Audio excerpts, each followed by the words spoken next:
Our role in government is clear and simple.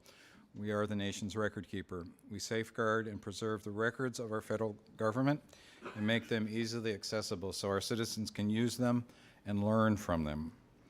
The records that end up in our permanent holdings represent only about 2 to 3% of those created by federal departments and agencies, but they are the most important records. Once upon a time, and not so long ago, these records were all on paper, and we provided access to them wherever they were located among the National Archives facilities around the country. 14 regional archives, 17 federal records centers, 13 presidential libraries, the National Personnel Records Center in St. Louis, and our facilities in the Washington area.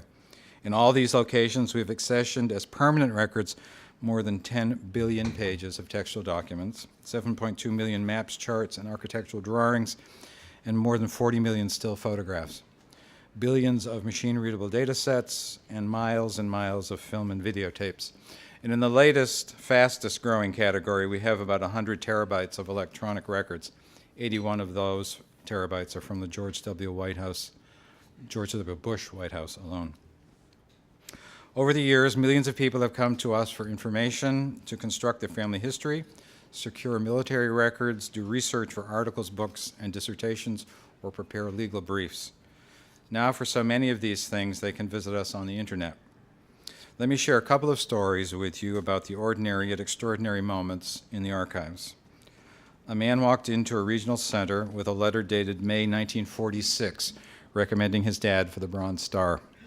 The medal had never been awarded, and the son wondered whether there was an oversight or had the recommendation not been approved. Staff at the St. Louis Military Personnel Records Center made this case a priority and found additional documentation. Through our efforts, it was determined that he was entitled to the Bronze Star.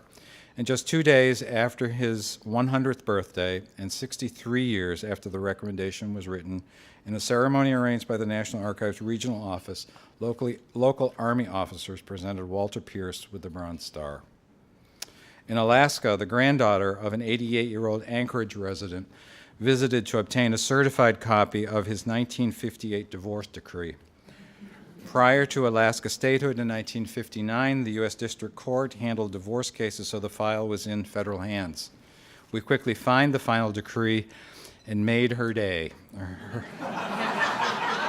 Her grandfather in a nursing home was waiting for proof of his divorce so he could remarry.